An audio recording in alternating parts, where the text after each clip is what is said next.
All right, everyone. We have to start. I'm sorry. So everybody that needs to sit down, please sit down. And who is excited to see some Python code in the C++ convention? Woo! Yeah, Python! My promise from yesterday still stands. No assembly in my slides. That's amazing.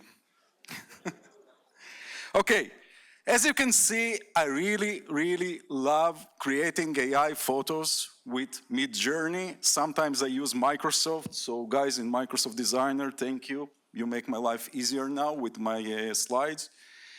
And I don't know if you know that, but AI really likes Python. And everything we do with AI is Python in the end of the day. But I don't know if you know that Python really likes C++ and CUDA behind the scenes there, and we will get there. Few words about me. I'm Dathskovsky. I have a LinkedIn. I'm very active on the LinkedIn. I speak about Python, mostly about C++. Go catch me in there. I have a lot of things, riddles and things that I try to teach. I have a new blog post in CPP Next. And the latest thing that I have created is basically CPP Next. CPP Next is a YouTube channel where I dive into stuff about C++ and things that you cannot express with just words, you can see in my videos and understand them better. One thing that I'm supposed to mention is that I work at SpeedData. This is a great company that will revolutionize big data world very soon. Our chip is coming and it's gonna be interesting and great, of course. Okay, let's start with a survey. Please scan this code and go to the server site.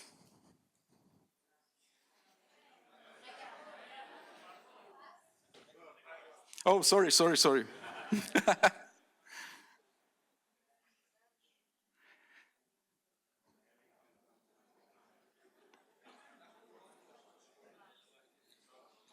Done? Wi-Fi is kind of.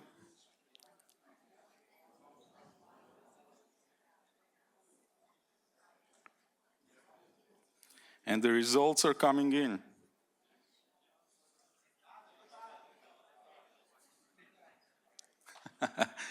The results are exactly the same all the time. And we lost Wi-Fi? No, it's here. Okay, this will not change. So basically, it's always a landslide. So people that use C++ as the main language tend to use Python as the secondary language all the time. And this result is basically very consistent across all surveys that I conducted. Let's look. Before I started writing this talk, I said, I need to check myself. I think that Python is the second language for C++ folk, but maybe I'm wrong. So I asked in LinkedIn, everybody, please tell me if your second language is Python, or basically, what is your second language that you use? And as you can see here, this is a landslide. Not C. Python is the most used second language for C++ people. Then I remembered, wait, isn't C++ Foundation does those things? Maybe I didn't need to ask that question again. And yeah, I was right. C++ Foundation has a survey that they take every year, and they have that question exactly. Which is your second language that you use usually in your work? And most people, again, choose Python. So if you use C++, 72% out of 1,000 people, more than 1,000 people said, yes, it is Python. So people tend to say C/C++, which is incorrect in so many ways. It should be C++/Python, because that's what we use. Why C++? Well, that's a silly question. We're in a C++ conference and we like C++, so let's continue. Why Python? Well, there are a lot of things good about Python, but I will illustrate a couple of things that I think are the main reason for Python to be great. So when you want to create a POC or you want to develop an algorithm, it's really hard to do it in C++. Even for me, if I want to write a POC, The first thing that I'm doing is going to Python to try to see something, to check it out, and only then I continue to C++ because we need something else. We will get there. It has simple interfaces. It's really, really easy to write in it. And the greatest thing is its interpreted language. That means I can take a notebook, I can create a Jupyter notebook with blocks of code. Each block of code will run in its own time. And because Python has a global state, we can just run a block, and then if we have something that we want to check in another block, we run only that block. We don't need to run all the program all the time. We don't need to compile. So faster development times, and that's a lot when you need to develop algorithms. Here I want to show that from the beginning of C++11, C++, the modern C++, started to look more and more like Python. And I want to show you the similarities to Python in modern C++. Formatted strings. Who uses formatted strings in Python? Almost everyone. Great. This is the greatest way to do strings and print out in Python.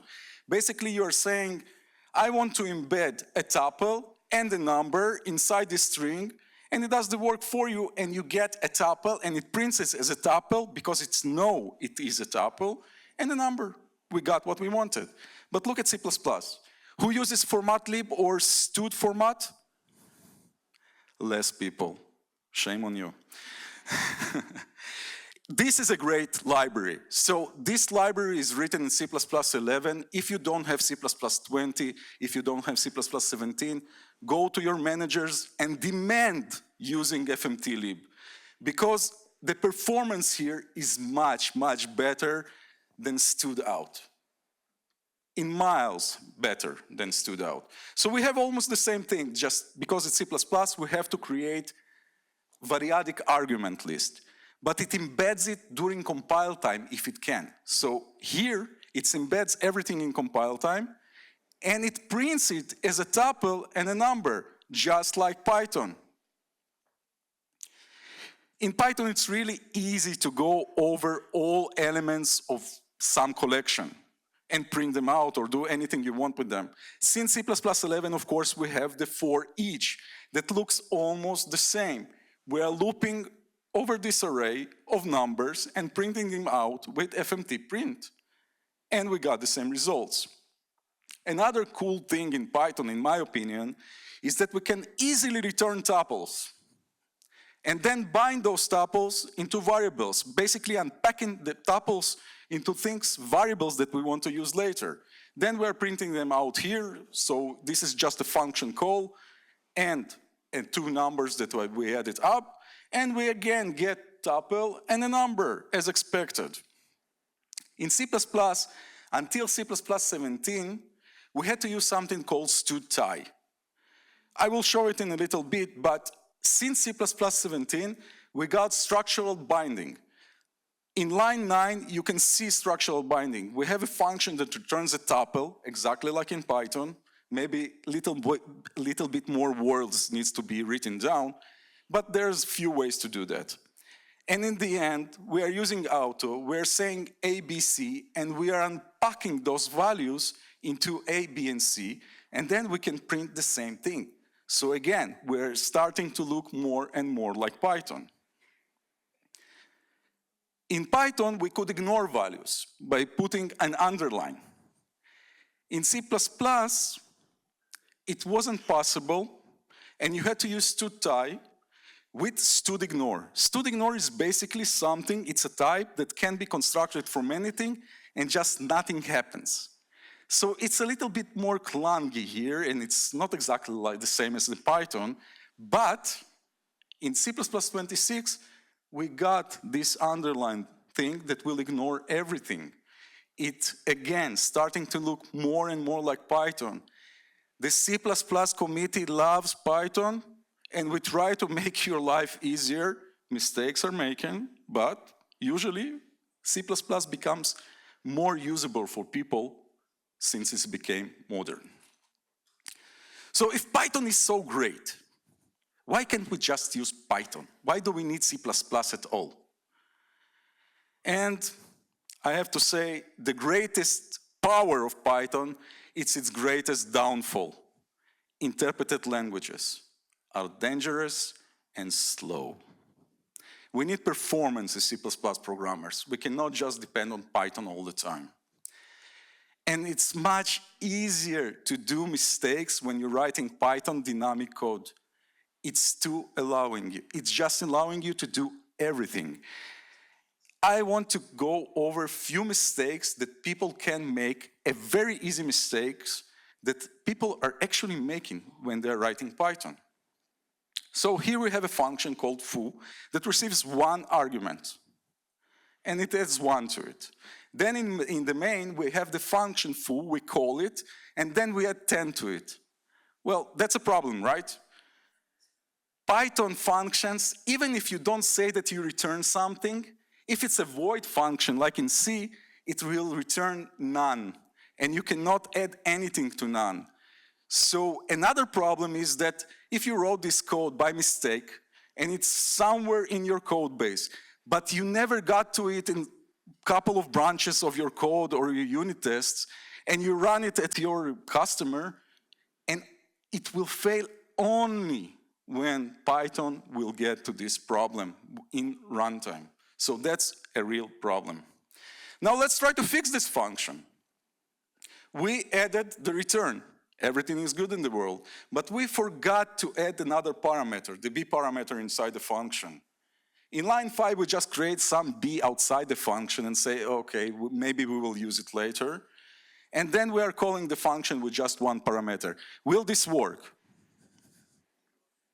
Yeah, because Python has global state. And that means if you defined a variable before you call the function, it will be binded to that variable. And again, this is a problem. If you forgot to add an argument to your function, and somewhere in your code you have the same variable name, it will be binded to that. And the bugs will flow, and it will be amazing. Let's fix that as well. Well, now we have 2 arguments there, but we have another function called bar.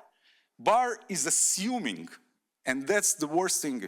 It just assumes that A will be a list, and B will be something that is not a list, and then we will concat them together, the 2 lists. But if we will use it like in line 8, that will fail, because you cannot concat those things together. In line 10 it works because it's full, everything is fine. But here in line 9, if we will use bar, it will not, because 10 is not a list. And you cannot use plus sign between 10, which is an integer, and a list. And again, it creates something that you wrote this function, you forgot about it, you use it somewhere that never got to it in your tests maybe or something like that, and then it fails somewhere during your actual runtime. And that's pretty bad. We don't want those failures. Now let's talk about problems that are more closer to our C++ hearts. Who knows what this represents? Maximum int, which maximum int? 32 bits, thank you. Who was that? Hand? Cool, thank you. And that represents the bit. Here we have our favorite function that is foo with a and b parameters, and it just adds them up. In line 7, we are using the foo function with what is this and 1. For us, as C++ programmers, we would say, okay, we used 32 bits, we used max int 32, we added 1 to it, we expect it to be 0, because it should be 0, it should wrap around. But what we actually get is 96 in the end. Because Python is dynamic. It says, oh, it's maximum int 32, you are adding a 1, don't worry, I will extend the number for you, and it will be uint 64. But there is more problems to it. Python supports huge integers. It can be an integer with more than 64-bit, more than 128 bits, and it will be represented as strings. And those strings will make your program even slower, even though there are some optimizations for that.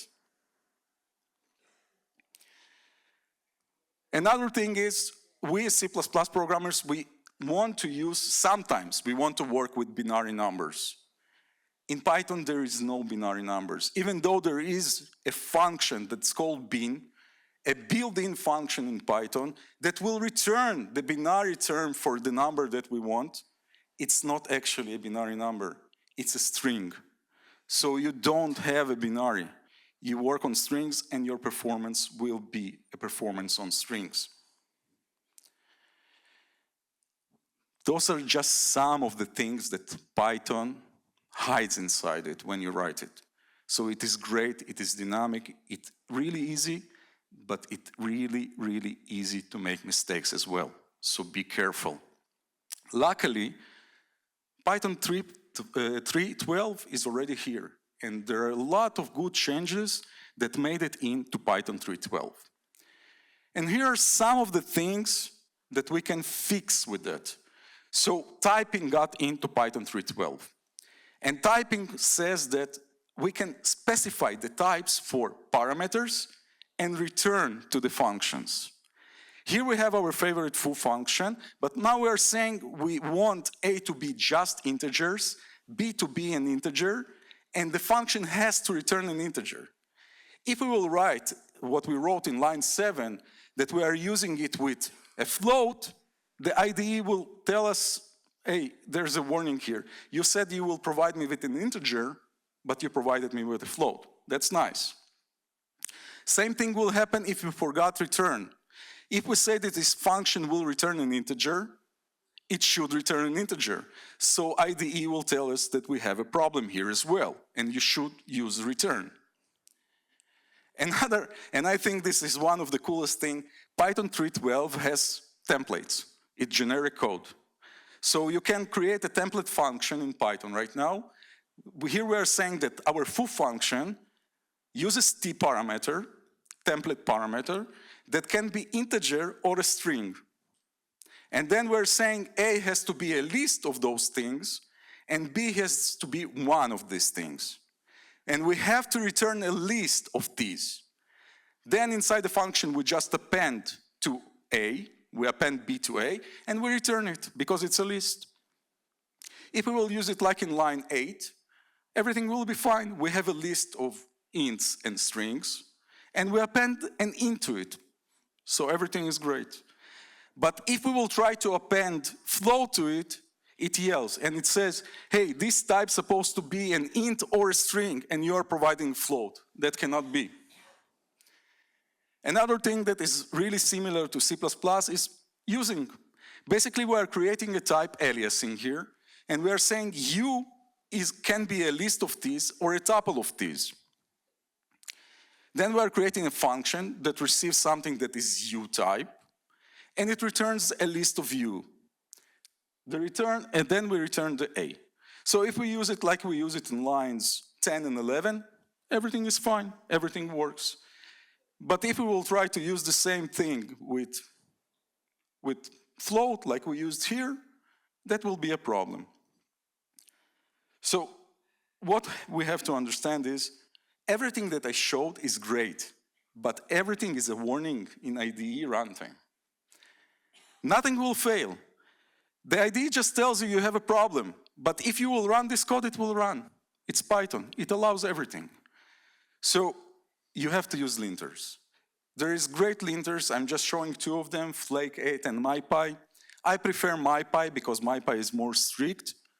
And if we will run this function with MyPy linters, like this, we will get actual errors and not warnings. So you have to use linters. And if you have CI, you have to use a linter in CI because it's better to fail in CI than to debug for hours. Performance issues. One thing that I can say for Python is that with each version, it becomes faster. Look at Python 3.11 here. It's better in each benchmark. And with 3.12, it's got even better, but I didn't find a nice graph for you guys, so 3.11 is enough. And here is the most interesting thing here. Python is so allowing you to do anything, and it's really great and really easy to write, that you sometimes forget that you need to understand what happens behind the scenes in Python.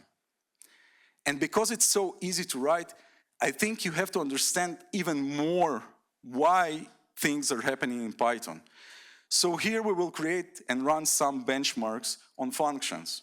We are creating an array of uniform numbers in the size of 100K. The first function will loop over the array and summarize it. The second function will use the built-in function sum. Basically, they are doing the same thing. Then we are running it and timing it with 1000K loops. Which function will you think will be faster? Function 1 or function 2? Function 1, who thinks function 1? No one, great. The timing is 4 times faster. When you run it with built-in functions, you will be faster. Why? Because built-in function usually binded to C. Or they're doing some other things that are better. To not save the global state, to not branch, to understand what we are trying to do, and to do it in a better and a faster way. And you can see here that just this little change made a lot to this code. There are open source libraries. We can get even better than this. So we have NumPy. NumPy is a great way to work with numeric things. And instead of creating just an array, a Pythonic array, we will create a random array of numbers in NumPy. And then we have function number 3, and function number 3 just sums it from NumPy. And this code runs 21 times faster than the built-in function. 21 times faster. Why is that? NumPy is an abstraction over multidimensional arrays. It's export easy-to-use API, and it's written in C and C++. The core base of older functionality is written in C. Newer functionalities are written in C++ and binded to C++. The arrays, the ND arrays in NumPy are not dynamic. They are static. We know the size of the array. The array cannot dynamically be enlarged. And the types are known in previous time. So we don't have a couple of things. If you said it's floats, it's going to be floats for everything. If you want it to be a different type, you have to say, I want this to be a different type. And this is an example of why you have to understand how things work behind the scenes. Again, because because Python and NumPy is so nice, it says, I want to receive something that is not ND array in my functions. I want to receive something that is array-like. So let's give it something that is array-like. Here we are creating a Python array of 50,000 values. They are random uniform values. And then we run it on 2 functions. The second function is, of course, the built-in sum and the NumPy function.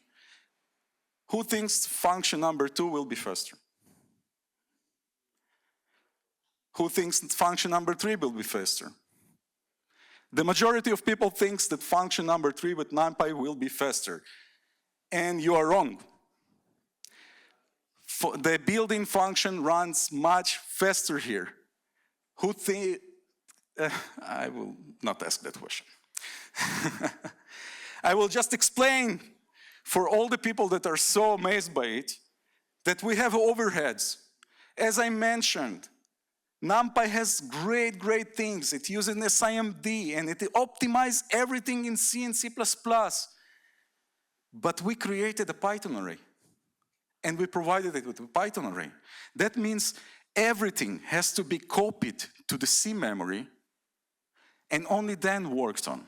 All the types has to be binded to the types that you created and only then worked on it. So afterwards you have to bring it from the C memory back to the Python memory and only then print it. So we got huge overheads.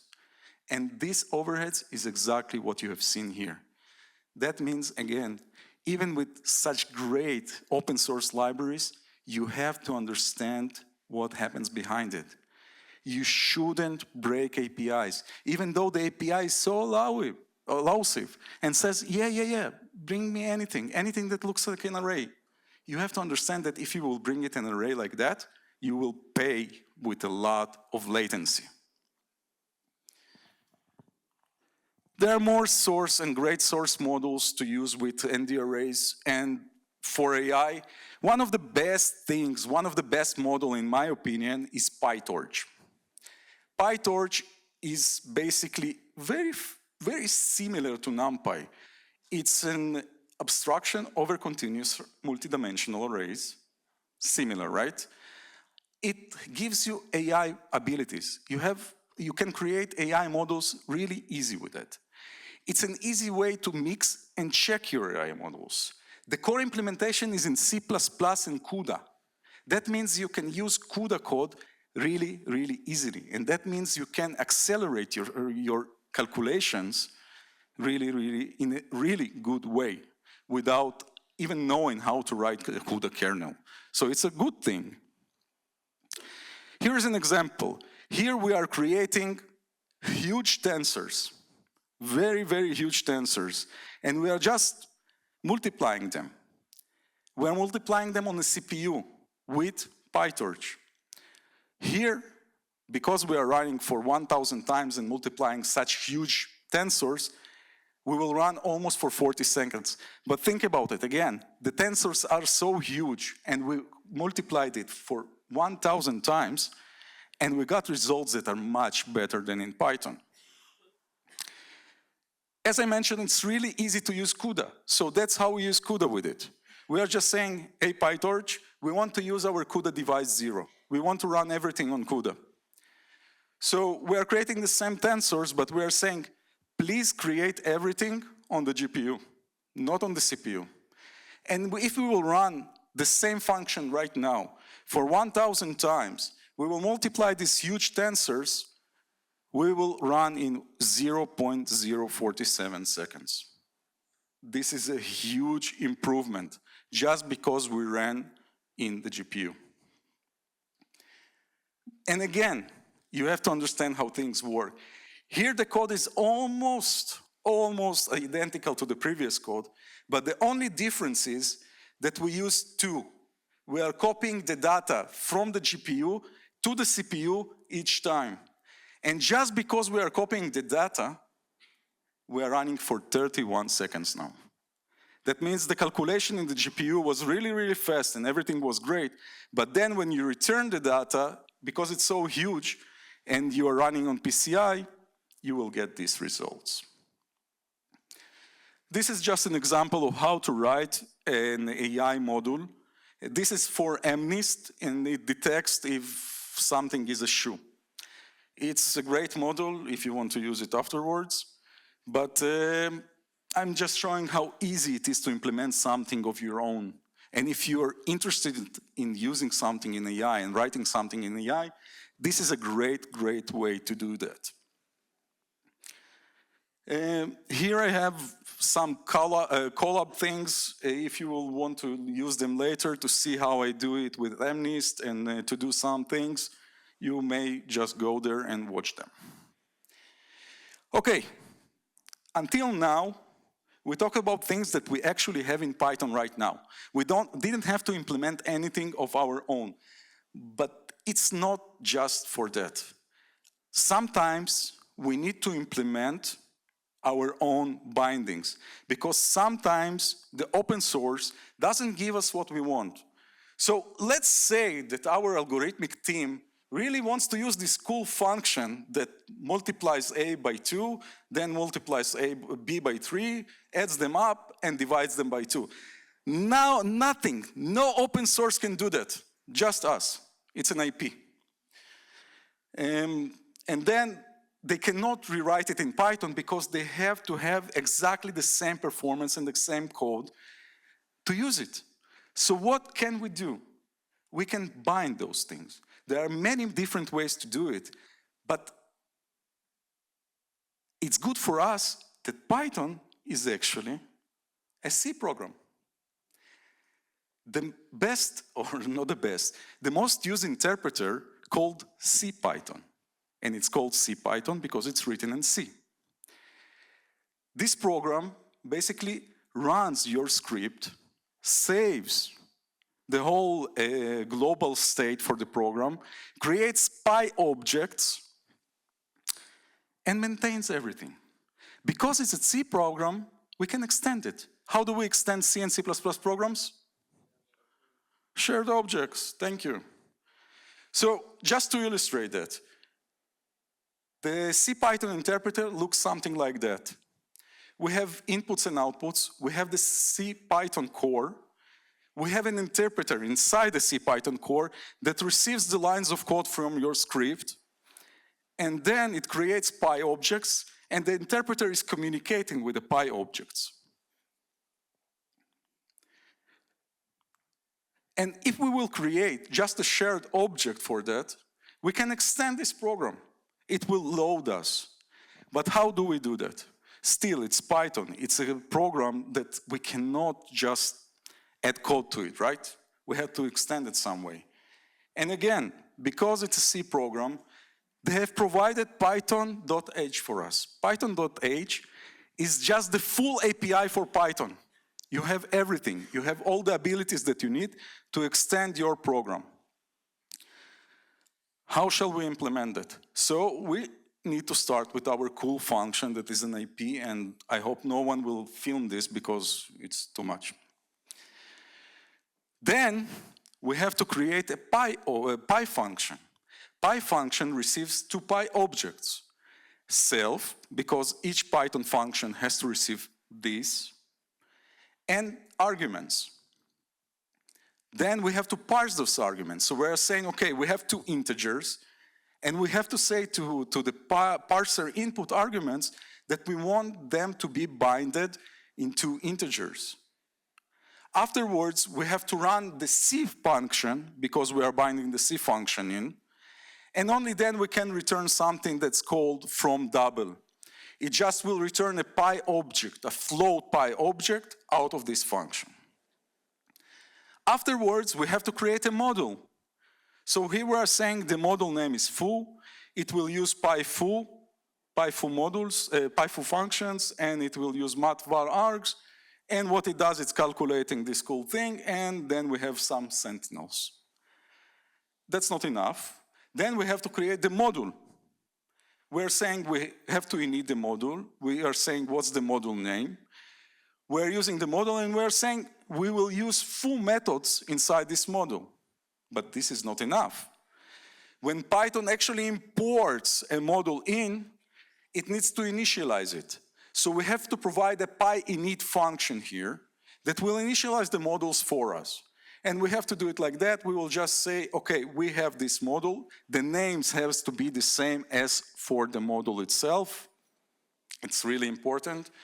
And they will say, PyModel create the model that we want. We just created that model, and we can use it. And that's not enough. Then we have to create a setup file that will extend our Python program. We are saying here we are creating an extension for Python that's called foo module, and it will use foomodule.c, the source. Then we actually have to run the setup. The setup will actually install it in the global scope of the program. I don't know about you, but it's too much just for one function to do all those things. That's insane. I prefer to be lazy. And of course, we have binding tools. We don't have to do everything by ourselves. There are open source models that do the work for us. In this talk, I will cover 4 of them. I will speak about static bindings, PyBind 11, and Boost Python. I will speak about a very rich language called Cython that lets you write anything you want and lets you bind from Python to C++ and from C++ to Python. That's the only language that lets you do that. And we have something really, really cool in the end of this talk called cppyy. cppyy is dynamic binding, and it's gonna make big changes to how things are written. So let's start. With PyBind 11, it's really easy. Again, we have to include PyBind 11. We need to write our function, and then we're just defining the model. We have a very evil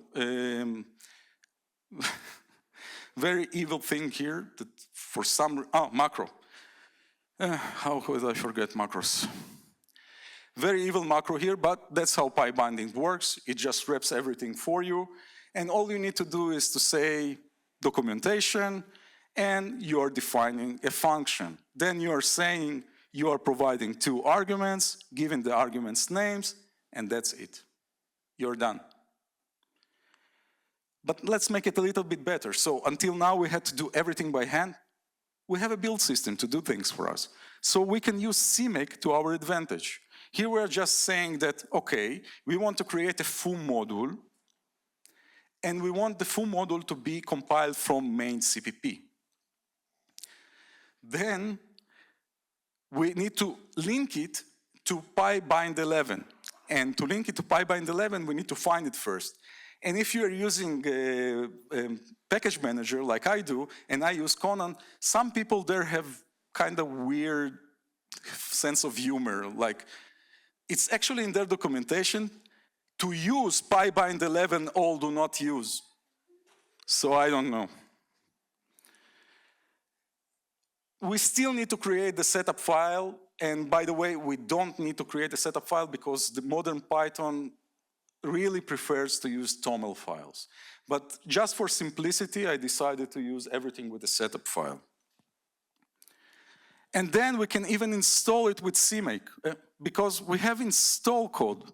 We can say install the code, and the code is just execute a process.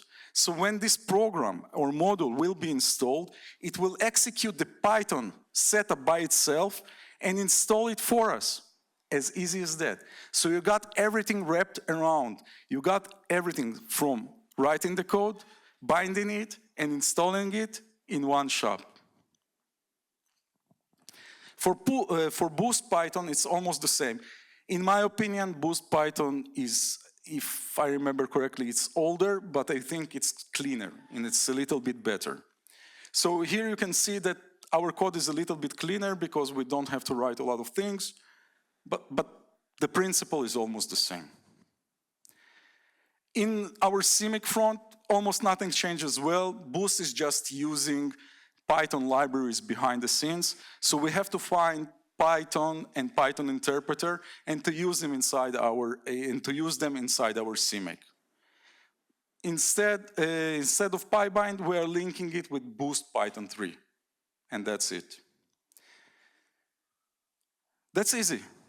That's easier, and that means we can create a lot of those models and extensions and to just link them to our Python and use them if we need to. But until now, we just talk about simple functions. You might ask yourself, what will happen if we want to bind a class? And here we have a simple class with two functions. Nothing's too special about them. It's our foo function, and we added another cool function called bar. With PyBind 11, again, it's really easy to bind it. We have something that's called PyClass _ and that says that we are templating it on CPP class that we want to create. That just binds them. Then we have to say, okay, this class contains a constructor, and the constructor is just PyInit. It's already written for us, so we don't have to do a lot. Then we have the two functions that we want to export in this class, called foo and bar, and we are capturing the member function pointers for foo and bar here. And that's it. Python will hold the function pointers, the member function pointers, and do the job for you. Now, how is the performance? And that's the performance. In C++, this silly code for 1000k times runs for 4.24 milliseconds. In Python, pure Python, it runs for 1.2 seconds. In CPython, it runs for 1.1 second. I think it's noise, and it's almost the same. In PyBind 11, it runs for 5 seconds. So we wanted to do something that will boost our performance, but we made it worse. Why is that? Again, we have overheads. We have created data and we pushed it back and forth between Python and C++. We had to do a lot of work. But still, CPython, when we wrote CPython code, it was still a little bit better than PyBinding. And that is because PyBinding had some weird decisions. They decided to create everything with new allocations and vectors. So you have to allocate a lot of things on the heap and only then use them. That's why we have a huge overhead when we use PyBind 11. By the way, I didn't put boost here, but boost is a little bit faster than that. Just like in CUDA, you have to remember that if you want to bind something and use it from your Python code, doesn't mean that you just need to use it. You have to think about hotspots. You have to understand that you need to run something for a long time to manage not to use IOs all the time. And here are some things that you can do and understand to make your code a little bit better. Make batch functions. Don't just do one calculation each time and transfer the memory back and forth. Use binded objects. So most of the libraries already provide binded objects that the memory will reside in C++, even if you use it in Python. Like PyDict. You can use PyDict. There are bindings for NumPy as well, so you can do that and bind and already use in your C++ code things that are written with with NumPy. You have to remember that Python, unlike C, has a garbage collection. And if you return something, Python may clean it, and then we will have a dangling pointer. So it's always important to return smart pointers, so you will not be wiped out. Here's an example of how to fix our function. So this is the same full function that does exactly the same thing, but here we need to use an array of NumPy that is binded by PyBind 11, sorry. And here we're running on this array and just creating a batch function. Like we said, we will create a batch function now. And now let's look at the performance. And you can see that the performance for C++ is 64 milliseconds, so it got a little bit slower because of PyBinding. But the PyBinding performance is almost the same as CPython. It's not C++ performance, but it's much, much better. And if we would use the same thing in Python without NumPy, we will get worse performance. Now let's talk about Cython. I have mentioned it before, but this language is amazing. It's basically a rich, full language that lets you write bindings on the spot. If PyBind 11 and Boost Python were only for one direction, we can write functions in C++ and use them in Python. Cython gives you the ability to use Python functions in C++ as well. That's kind of cool. Now let's look in one direction. We want to write a function in C++, not a function, a class in C++, and then run it in Python. So here we have a little bit more complexity. We have a pure virtual class. We have a class that inherits abstract and creates two functions from that abstract inside real. Inside Cython, we have two types of files. We have the pxd file, which is a header file. Like in C, you have a header file. That means everything that you define has to be in this file. So we are saying this is class, this thing is an external C++ that comes from class HPP, and we want to use namespace important because it was namespaced. So we have to mention it to Cython that we have a namespace. Then we are saying, okay, please create a cdef CPP class. That means it's a pure C++ class called cAbstract. And we want it to be exactly the same as important abstract. That means it will take the functionality from there. Then we have to declare the functionality that we defined in C++, as you can see here. And then we are creating a cdef class that is a pure C++ class as well, that will inherit from cAbstract and extend the functionality. Inside the PXD file, we also have to define the class that we will use in Python. We cannot use CPP classes in Python. We have to use cdef classes. Cdef classes means that it can be used in Python. And here we are using something from the standard library. So Cython binded almost the whole standard library, and you can use almost everything. Here we are saying that this class will contain a member called cReal, and it will be a shared pointer to a cReal class. Then we have a PyYX file. A PyYX file is the implementation file, just like CPP files in C++.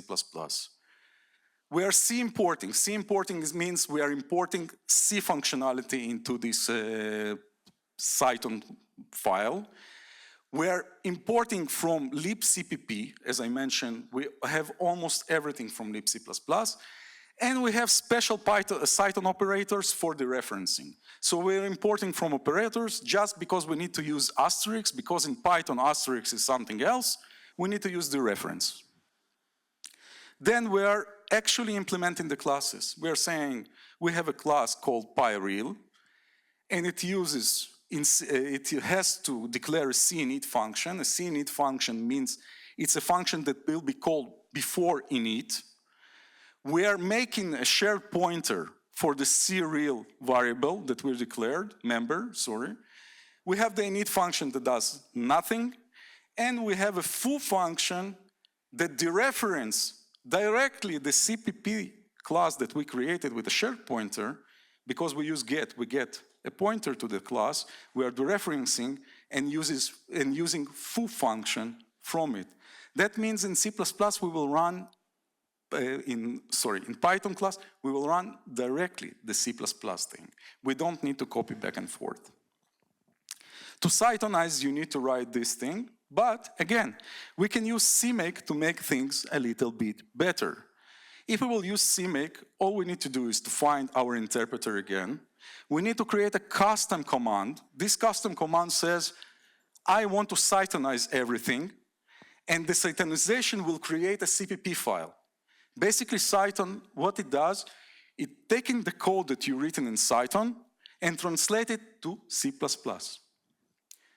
Afterwards, because we have the C++ code, we can just create a real target with add library and compile it to my module. Because this is a C++, because it's CMake, and because we create a custom target, it sees that the target that actually needs to compile is dependent on my module.cpp, and it will call the custom target for us. And that means that always the CPP file will be created before we are trying to compile it. Afterwards, we need to set a property for this library and to remove the lib prefix. Because, as I mentioned, init functions are very, very picky. So the module name has to be exactly the same, because Cython creates a pyinit with the name of the file. So it has to be my module, not lib my module. And then we just do the same thing that as if we installed it before. And that's it. You have a lot of possibilities here. You can create a lot of things. But as I mentioned, we also have Python to C++. So if we really want to use a Python function in C++, all we have to do is create a cdef public. Cdef public means this function will be used in C++ code. And let's just say that we don't have accessibility to JSON libraries in C++. So we can write our code in Python because we have JSON for free, and then use this functionality in C++. But there is a catch. When you use Cython functions inside C++, you have to actually take the SO file, or basically take the Python interpreter into your program. So you're running the Python interpreter inside your C program, and you have to initialize the Python module by yourself. I have to say I'm using it because sometimes we need both ways, and it's really great. And again, Cython is the only thing that lets us the availability to do that. Few words about exceptions. You cannot throw exceptions from Python to C++. Those exceptions are not the same. If you will throw an exception in Python and you have C++ code, it will just crash with SIG event or something like that. You don't want to do that. And there's an easy way to get out of it by just using a function that is defined in a C++ file, and inside your Cython code, all you need to do is to call this function. And that will throw a C++ exception instead of Python exception. And then you will catch it. Now, the coolest part here, dynamic binding. cppyy is a library that lets us run dynamic C++. It uses Cling, which is Clang interpreter.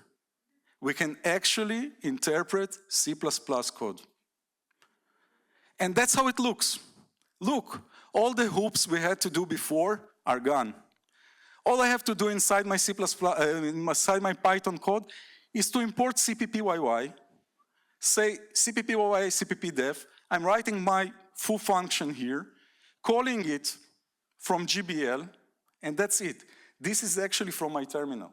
That's all I had to do, and it runs the code for you with Cling. Performance-wise, look, it's much better than CPython.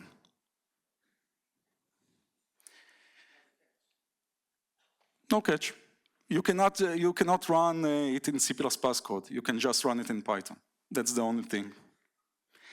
Because it runs Cling, it's not a catch. It's a Clang thing. We don't need to do pre-installation. We don't need to use duplicated STL libraries. We don't need to do anything because everything is just included from C++ itself. That's how easy it is right now.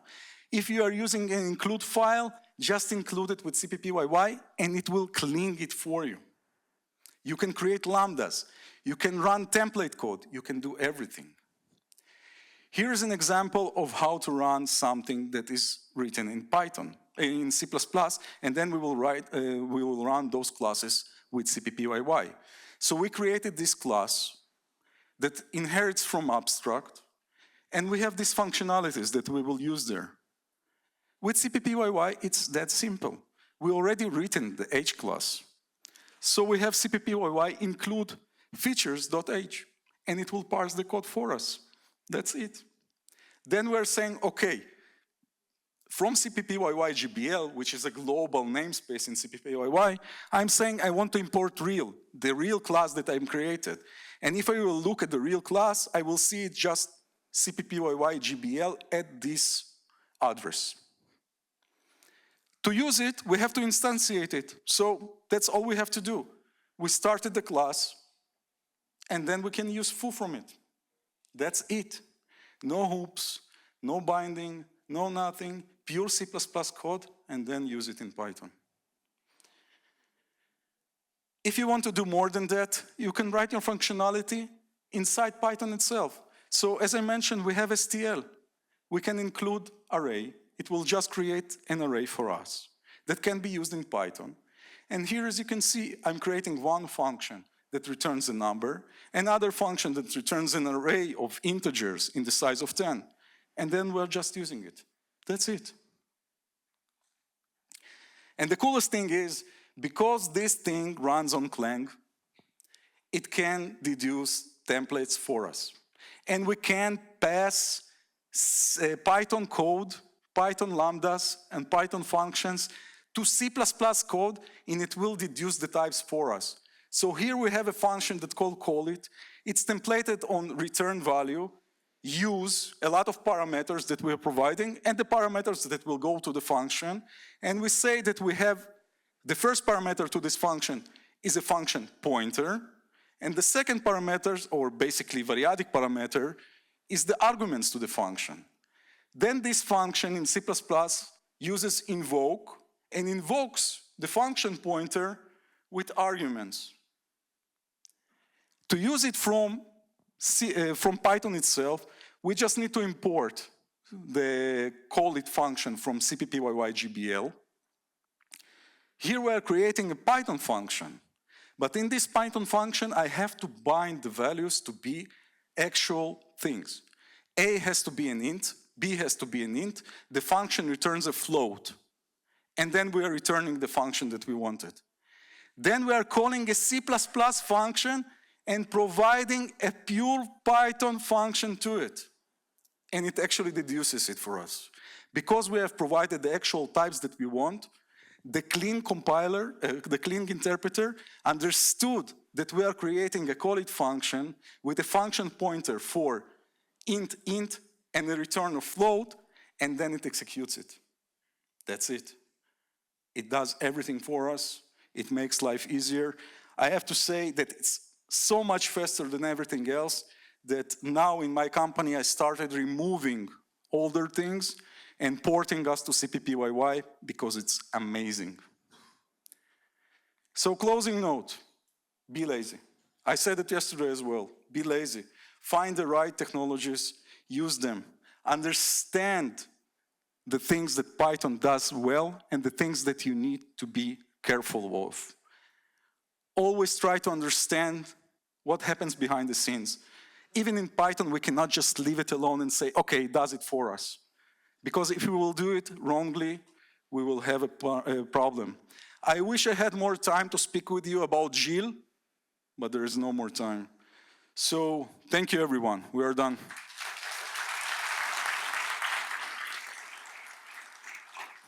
Any questions? Yes. Yes.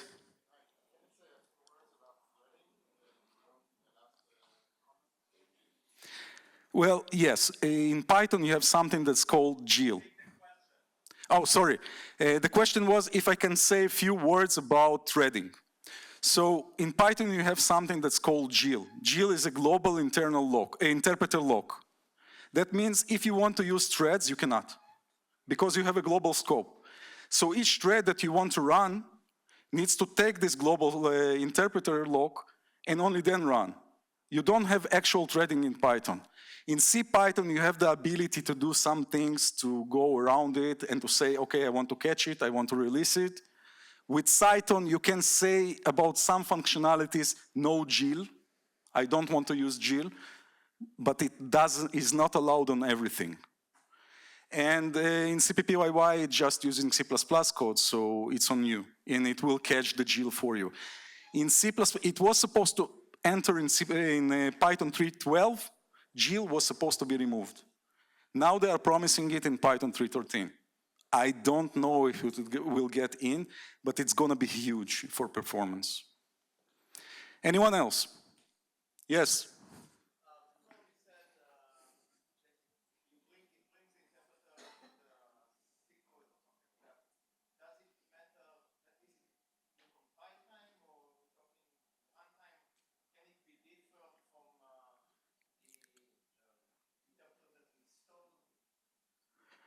I don't really understand the question, so...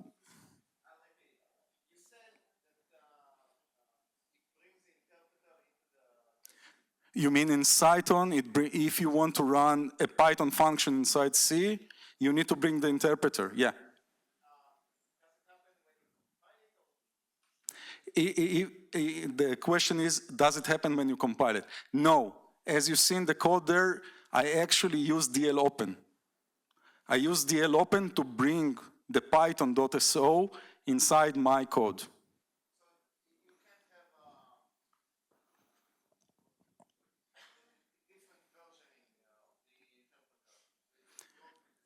Yeah. Don't play with different versions in the same time. They are too different. You cannot play with different versions of Python. Just don't. Anyone else? Yeah.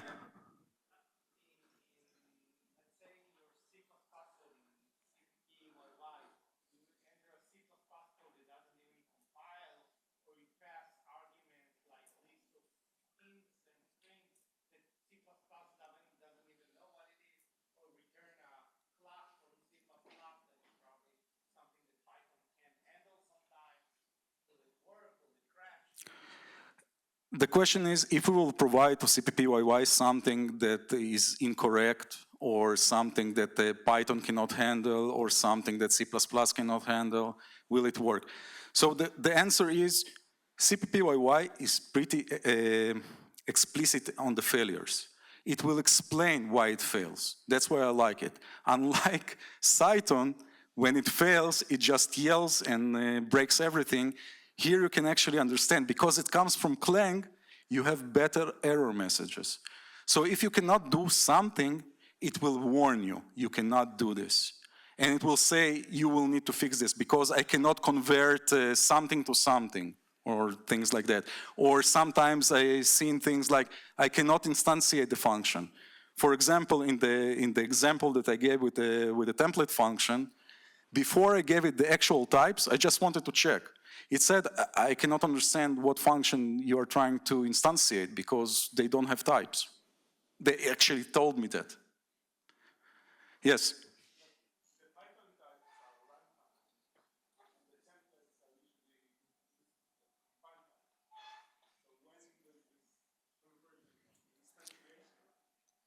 The instantiation, the question was, when does the instantiation happens? So, as I mentioned, it uses clean. Clean is like an interpreter for C++.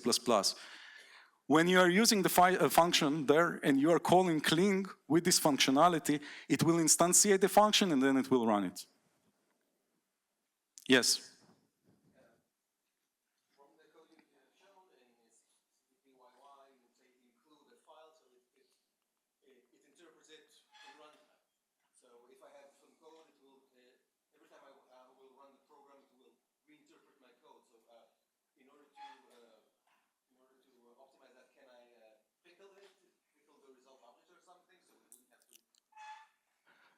I have to, the question is, can we pickle something that we already included? So the answer is, it's not doing everything. When you include the file, it doesn't parse anything.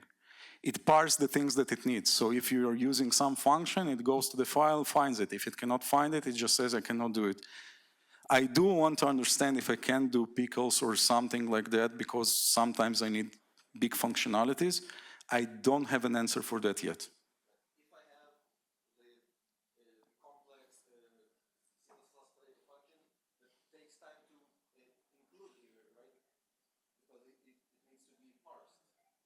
No, it's an interpreter. Cling is an interpreter. It takes it line by line.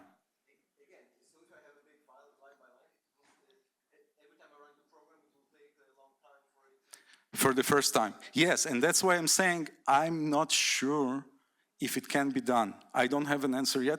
I'm still checking the things out by myself. It's pretty new for me as well, and it's pretty cool. The things you can do here.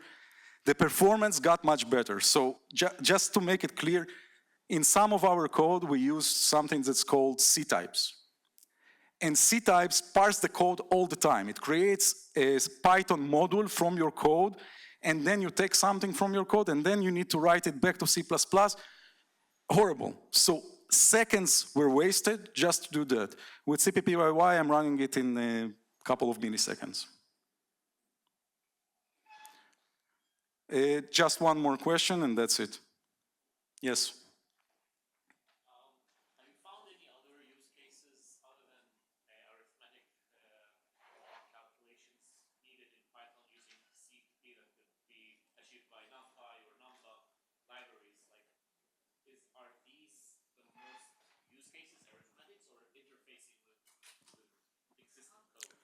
So the question is there anything else that can be done with NumPy or PyTorch that is not arithmetic? And the answer is you can do whatever you want with it, but it's made for arithmetics. So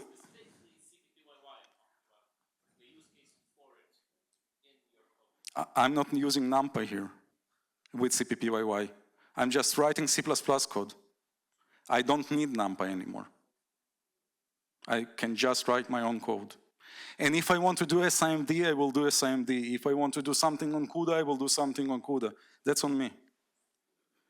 Okay, sorry everyone, we're out of time.